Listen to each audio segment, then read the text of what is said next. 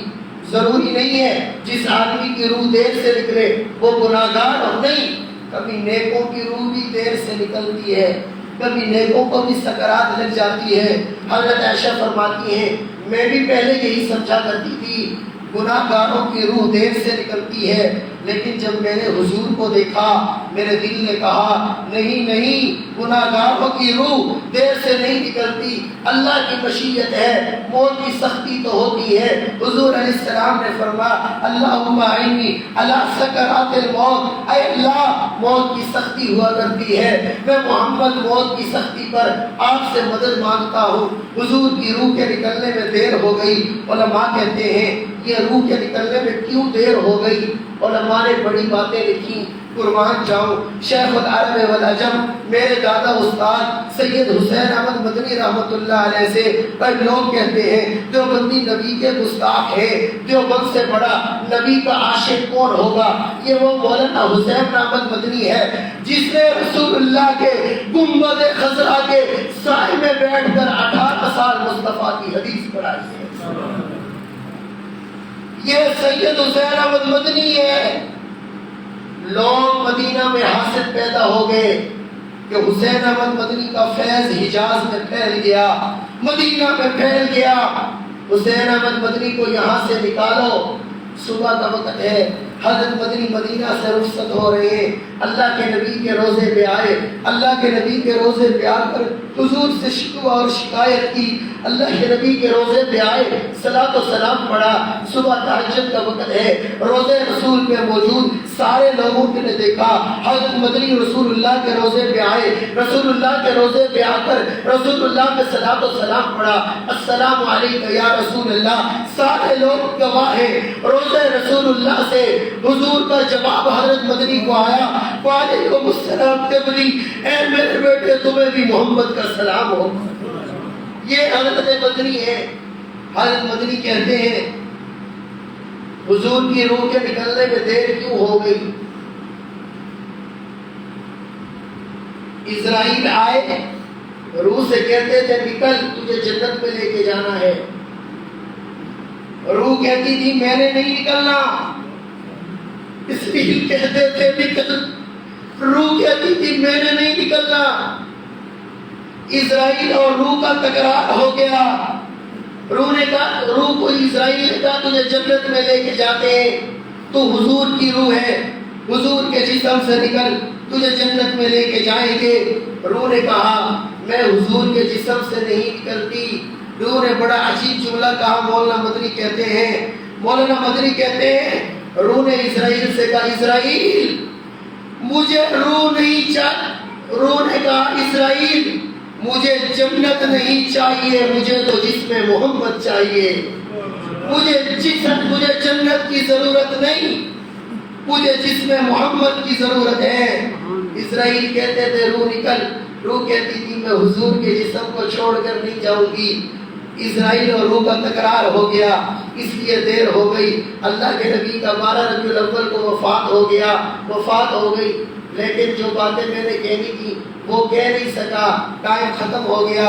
اس لیے آئندہ جو میں عرض کروں گا کہ حضور علیہ السلام نے اس آخری خطبہ میں اور اس وفات کے وقت امت کے لیے کیا وصیتیں ارشاد فرمائی ہیں. اللہ سے دعا ہے اللہ ہمیں اپنے آقا سے سچی محبت نصیب فرمائے, اپنے آقا کی سنتوں پر چلنے کی توفیق عطا فرمائے. وآخر دعوانا الحمدللہ.